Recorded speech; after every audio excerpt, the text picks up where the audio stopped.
بسم الله الرحمن الرحيم الحمد لله رب العالمين والصلاة والسلام على نبينا محمد وعلى آله وأصحابه وسلم تسليما مزيدا ثم أما بعد إخوة الكرام السلام عليكم ورحمة الله وبركاته إن شاء الله إخوة الكرام nous allons إن شاء الله aborder un hadith رواه البخاري في الصحيح où un des compagnons عقبة ابن حارث رضي الله عنه rapporte قال صليت وراء النبي صلى الله عليه وسلم بمدينة العصر فسلم ثم قام مسرعا. Ce compagnon, il raconte qu'une fois, alors qu'il était donc à la prière, avec le prophète sallallahu alayhi wa sallam, il a fait la prière et ensuite il a vu que le prière, donc c'était la prière de l'Asr, il a vu que lorsque le prophète a salué, il a fait sallam, tout de suite il s'est levé avec précipitation. فَتَخَطَّ رِقَبَ النَّاسِ إِلَى بَعْدِ حُجَرِ نِسَائِهِ. Et il s'est rendu de manière précipitée donc vers les demeures de ses épouses.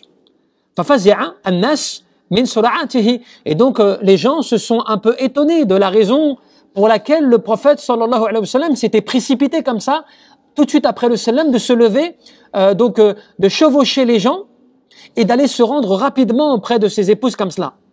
فَخَرَجَ عَلَيْهِمْ فَرَأَى أَنَّهُمْ قَدْ عَجِبُوا min sura'atihi. Et donc lorsque le prophète est revenu de cette situation, c'est-à-dire qu'il est revenu de chez ses épouses, il a vu les compagnons qui étaient étonnés. On voyait sur leur visage qu'ils étaient étonnés de la précipitation du prophète sallallahu alayhi wa sallam. D'accord? قال ذكرت شيئا من تدبري عندنا فكرهت أن يحبسني فأمرت بقسمته. Et donc le prophète, qu'est-ce qu'il leur donne? Le prophète donne l'explication de cela, la raison pour laquelle il s'est précipité. Et il dit en fait, lorsque j'étais dans ma prière, eh bien, je me suis rappelé que il y avait des choses que j'avais chez moi qui étaient comme, les ulama traduisent cela, ils disent que c'est c'est comme s'il lui restait des petites parts qu'il avait d'or ou d'argent qu'il avait conservé chez lui. Et donc, qu'est-ce qu'il a fait? Il s'est précipité alors qu'il s'est rappelé de cela pour aller chez lui afin de dire à ses épouses, donnez en aumône, dépensez ce que vous avez là à la maison en or et en argent qui nous reste. Alors voyez bien la situation, parce que là il faut s'arrêter au hadith. Déjà les ulama ils te montrent, les ulama ils te disent, mais déjà c'est important de comprendre que les compagnons aussi se sont étonnés de la précipitation du prophète à faire le salam. Et à partir comme cela, c'est que c'était pas dans ses habitudes déjà. Le prophète il n'avait pas l'habitude de saluer, comme beaucoup de personnes font souvent. Salam, salam alaykoum, il se lève tout de suite, il part. Je dis pas celui qui est très occupé, qui a une occupation particulière, d'accord? Mais des gens qui n'ont pas d'occupation des fois, ils sont précipités comme cela. Alors que la sunna du prophète, c'est qu'il faisait la prière, il ne se précipitait pas. La preuve, c'est que quand il l'a fait cela, ça a étonné les compagnons. وكذلك ce hadith où le compagnon عقبة ابن حارث رضي الله عنه أنه صلى مع النبي صلى الله عليه وسلم ذات اليوم صلاة العصر فقال النبي صلى الله عليه وسلم حين يعني انصرف من صلاته مسرعا. Donc ce compagnon qui raconte qu'il a fait la prière de l'Asr avec le prophète et qu'il a vu le prophète se comporter comme ça de manière précipitée, n'est-ce pas? يعني يتخطى رقاب الناس إلى بعد حجرة زوجاته au point qu'il chevauchait, vous imaginez, il se levait, il était en train de chevaucher les gens afin de les éviter pour aller se rendre dans les appartements de ses épouses. ثم خرج فرأى الناس قد عجبوا من ذلك. Et les compagnons donc se sont étonnés. Le prophète a expliqué ça. Il a donné la raison. Et la raison, c'est ce que je viens de vous dire. Mais qu'est-ce que cela nous apprend quoi? ففي هذا الحديث المبادرة إلى فعل الخير. Ce hadith, il t'apprend avant tout qu'il faut se précipiter à faire le bien. Le prophète, alors qu'il était dans sa prière, il s'est rappelé d'une chose qu'il avait en sa possession, un petit peu d'argent peut-être ou d'or, il s'est rappelé qu'il ne l'avait pas donné en aumône. Il s'est rappelé qu'il l'avait conservé chez lui. Et donc, ça l'a comme un petit peu effrayé, il en a eu peur, ou comme il le dit, karehtu. J'ai trouvé ça détestable que de le garder plus longtemps chez moi. Subhanallah. L'envoyé d'Allah, sallallahu alayhi wa sallam, celui qui est le modèle, l'exemple, qu'est-ce qu'il fait? Eh bien, il se précipite au bien. C'est-à-dire qu'il se précipite à faire quelque chose qu'il est bon de faire. Il ne le retarde pas au lendemain. Il y a des gens aujourd'hui, ils ont la capacité de faire du bien, mais si déjà ils se le programment dans le mois, c'est déjà beaucoup. Certains, ils ont la capacité de faire du bien s'ils se le programment déjà dans l'année. Par exemple, des fois, tu as des personnes, tu as besoin d'eux pour un bien. Tu as une association, on a une mosquée, on a des choses comme cela. Des fois, on a besoin de certaines personnes. Des fois, on a besoin de certaines compétences. C'est vrai ou pas? Des fois, on a besoin de certains bras. Et des fois, on fait un appel comme ça. On fait un appel, voilà, on a besoin. Peut-être qu'il y a des gens parmi vous, des compétences, des gens qui sont capables, machallah, n'est-ce pas? Des fois même, on peut s'adresser à des gens en particulier. On a des retours sur des semaines ou des mois, des fois. Alors que c'est un bien dans lequel tu peux te précipiter pour prendre du khayr. Sauf qu'on trouve des fausses excuses. Le prophète, imaginez-vous, chez lui, il a des petits trucs de richesse, un petit peu d'or, un petit peu d'argent. Ça l'a perturbé au point qu'il a fait quelque chose qui a étonné les compagnons, de se lever précipitamment, de chevaucher les gens pour aller se rendre rapidement et prévenir, donner en aumône à ce que vous avez. Je déteste garder cela plus longtemps chez moi. Subhanallah. وكذلك العلماء te disent quoi؟ وألا يتوفى الإنسان عن فعله وذلك لأن الإنسان لا يدري متى يفاجئ الموت. Parce que la personne, elle ne sait pas quand la mort va la prendre. La personne ne sait pas quand elle va être touchée, frappée par la mort. Donc, elle doit utiliser les occasions et les opportunités qu'elle a à faire le bien. Quand on peut te proposer quelque chose que tu es capable de faire, tu vois, eh bien fais-le, n'attends pas. Si tu es capable de le faire, n'attends pas. Parce qu'il se peut que demain, tu ne puisses pas le faire. Il y a des gens là, par exemple, qui, cette année, ils avaient prévu de partir au Hajj. Mais ils avaient déjà laissé plusieurs années passer. Et ils ont laissé les années où c'était facile pour partir. Les années où c'était moins cher pour partir. Et là maintenant, cette année, ils ont même pas, pour certains, pu partir. Pourquoi? L'organisation compliquée, il faut passer par un site internet, les prix, ils ont triplé, des choses comme cela. Mais tu peux t'en prendre qu'à toi-même. Pourquoi tu t'en prends au prix? Pourquoi tu essaies de te cacher derrière des excuses? Ouais, mais c'est eux, ils abusent. C'est eux, ils profitent. C'est eux, mais si tu veux. Mais t'as fait quoi avant? Avant, quand t'avais l'occasion de faire, t'as pas fait. T'avais les moyens de faire, t'as pas fait. On t'a proposé de faire, t'as pas fait. Bah, le hadith dans le Bukhari, le prophète il a dit faites le hajj avant qu'on vous l'interdise. Bah ça c'est des causes, c'est des moyens qui font qu'à un moment ou un autre on te l'interdit par des capacités financières ou physiques ou peu importe. Et donc la personne elle ne sait pas si demain elle pourra faire ce bien. Yani fayafutuhu al-khair. Il se peut même que le bien lui soit privé. Imaginons, allez une mosquée, on prend l'exemple d'une mosquée. On t'appelle pour construire une mosquée, on t'appelle pour œuvrer. Et puis demain cette mosquée, il y a plus rien à faire, c'est fini, c'est fait. Vous voyez, le bien que tu pouvais faire, qui pouvait perdurer pour toi, après encore, c'est fini pour cette mosquée. Va trouver ailleurs. Alors que peut-être ça t'aurait facilité là, plus qu'ailleurs. Tu vois? Peut-être que tu aurais pu profiter toi-même, tu vois, de ce bien en y participant toi-même. La personne, elle se doit d'être intelligente, de réfléchir. Et elle doit réfléchir à ce qui va se passer après la mort, pas avant. Quand toi, tu es en bonne santé, tu as ce que tu veux, là, tu te dis, c'est bon, on verra demain, rappelle-moi dans un mois. Tu vois? Attends, je vais voir si je veux me libérer. Tu as des gens, des fois, c'est vrai, ils se plaignent des fois d'avoir une vie compliquée. C'est ça qui les empêche de faire. Ouais, excuse-moi, j'ai pas le temps. Le problème chez moi, le problème avec mon épouse, avec mon époux, le problème avec mes enfants. Tu vois, c'est des problèmes de la vie, ça. Mais, encore une fois, celui qui va craindre Allah, Allah, il va lui ouvrir des portes. C'est-à-dire que quand tu vas faire le bien pour Allah, tu vas œuvrer pour Allah, tu vas essayer d'être utile pour les autres, eh bien, il se peut que grâce à ces actions, Allah subhanahu wa ta'ala, il va te faciliter ta vie. Il va te résoudre tes problèmes. Il va t'ouvrir des portes auxquelles tu t'y attendais pas. Et la personne, elle ne doit pas être négligente.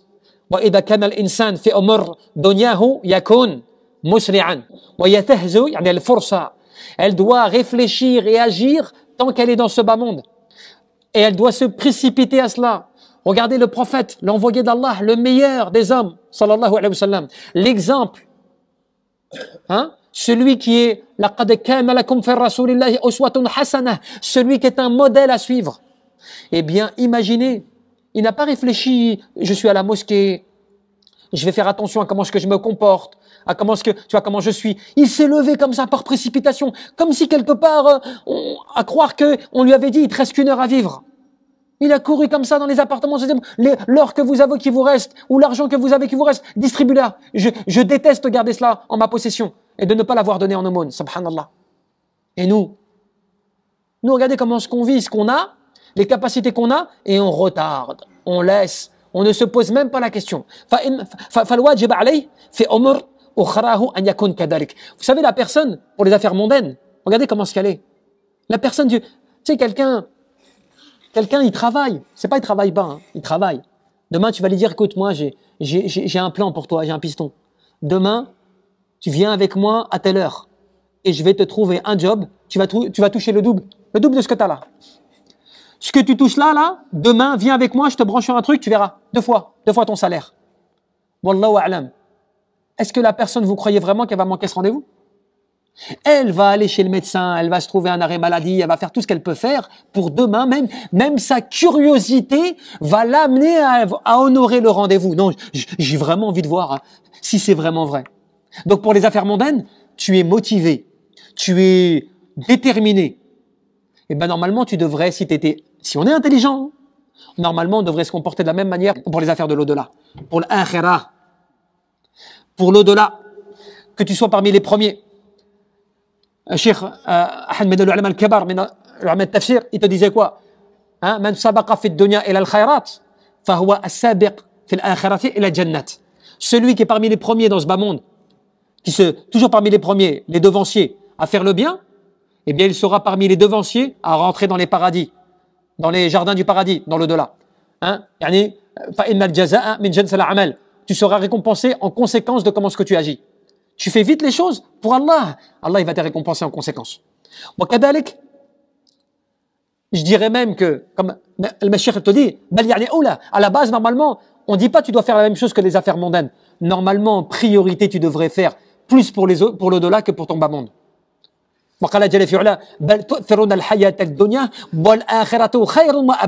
Mais vous désirez, vous préférez plus ce bas monde alors que l'au-delà est bien meilleur et plus durable. Qu'est-ce que tu retiens aussi?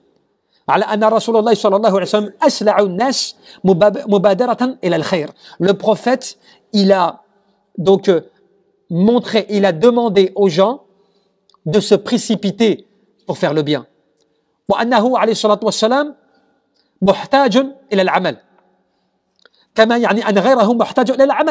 prophète, comme vous le savez, tout être humain, tout un chacun a un besoin d'agir, a un besoin de faire les choses. Le prophète nous a montré que lui-même, regardez bien, parce que la personne a, regardez bien, mais posez-vous la question. On aurait pu se dire, mais l'envoyé d'Allah, ses péchés lui sont pardonnés, passé comme futur. Il est l'envoyé d'Allah, Khatim al-Nabiyyin, Imam al-Muttaqin, le dernier des prophètes, l'imam, subhanallah, des pieux. Il aurait pu se dire, j'ai pas à me précipiter, n'est-ce pas? J'ai pas à agir, n'est-ce pas? J'ai pas à agir. Moi, je suis déjà pardonné. Eh bien, le prophète, qu'est-ce qu'il fait? Qu'est-ce qu'il nous montre? Il nous a montré que lui aussi, il avait besoin de passer à l'action. Est-ce que vous comprenez? Le prophète nous a montré, qu'il avait besoin de passer à l'action. Comme nous avons besoin de passer à l'action. Ça ne suffit pas simplement que tu crois que ce que tu fais, c'est déjà bien.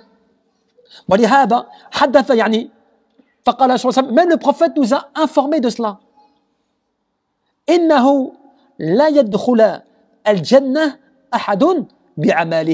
Aucun d'entre vous n'entrera au paradis par ses œuvres. Même le prophète lui a posé la question. Même toi, tu vas pas rentrer au paradis par tes œuvres.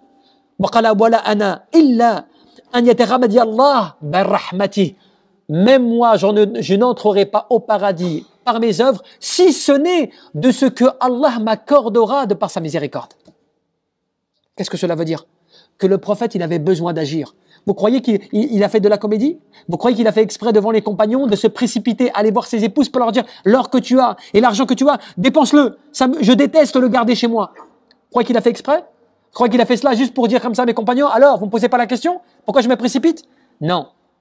Il a vu ses compagnons, que ses compagnons s'étaient étonnés et il a expliqué, j'avais chez moi cela. Par contre, il a donné la raison. J'avais cela chez moi et j'ai détesté le conserver.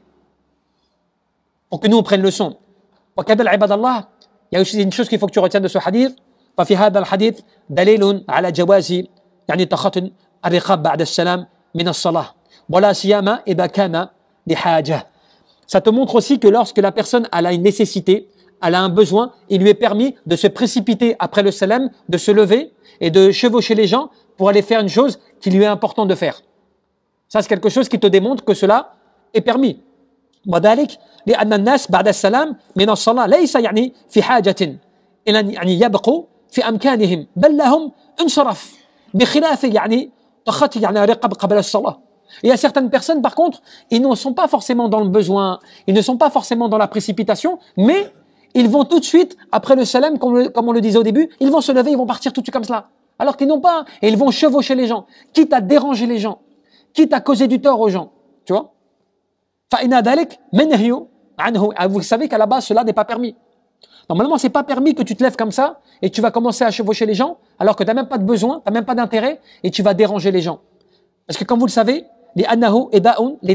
ça cause du tort aux gens. ولهذا قطع النبي صلى الله عليه وسلم خطبته يوم الجمعة حين رأى رجلا يتخطى الرقاب. Et cela, vous le savez, quand une fois le prophète il était au Jumu'ah, alors qu'il faisait le sermon du Jumu'ah, il faisait le sermon du Jumu'ah.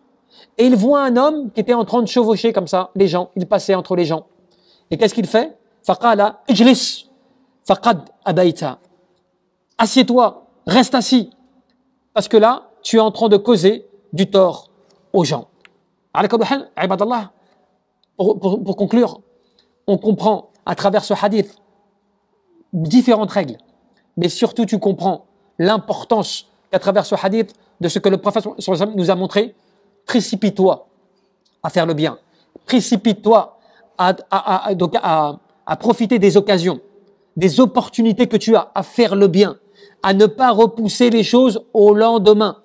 Comme le disait Luqman alayhi salam à son fils, Ya bunayya la tu'akhir at-tawbah. Fa inna al-mawta ya'ti baghta. Oh mon fils, ne retarde pas le repentir, puisque la mort elle vient de manière soudaine. Tout ça pour dire quoi? Pour dire que quand tu dois faire du bien, ou que tu dois te faire pardonner, ou que tu dois te repentir, n'attends pas. Tu sais pas comment est-ce que la mort va venir, et tu sais pas de quelle manière elle va se présenter à toi, et n'oublie pas cette mort-là, elle ne vient pas que quand toi tu as des signes. Quand tu as des signaux, elle vient selon le décret d'Allah subhanahu wa ta'ala, et il peut venir à n'importe quel moment. Cela peut venir à n'importe quel moment. Que tu sois en bonne santé, que tu sois en train de faire du sport, que tu sois de quelle manière qu'il soit. Il y a des gens, vous savez, il y a une personne cette semaine qui m'apprenait, qui me disait voilà, mon fils, il est parti il vient de se marier. Il est fraîchement marié. Il est parti en voyage, n'est-ce pas? Il est parti en voyage avec son épouse pour fêter son mariage. Et, il est mort noyé. Subhanallah adim. Voilà. C'est pour dire que tu sais pas. Pourtant, est-ce que quelqu'un aurait imaginé cela?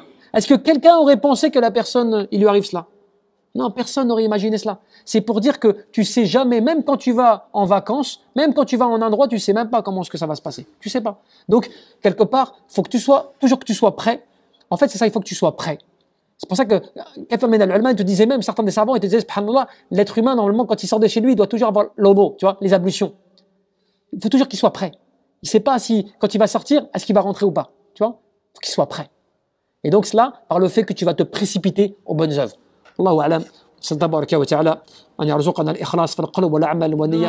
إلى سبيل ربك بالحكمة والموعظة الحسنة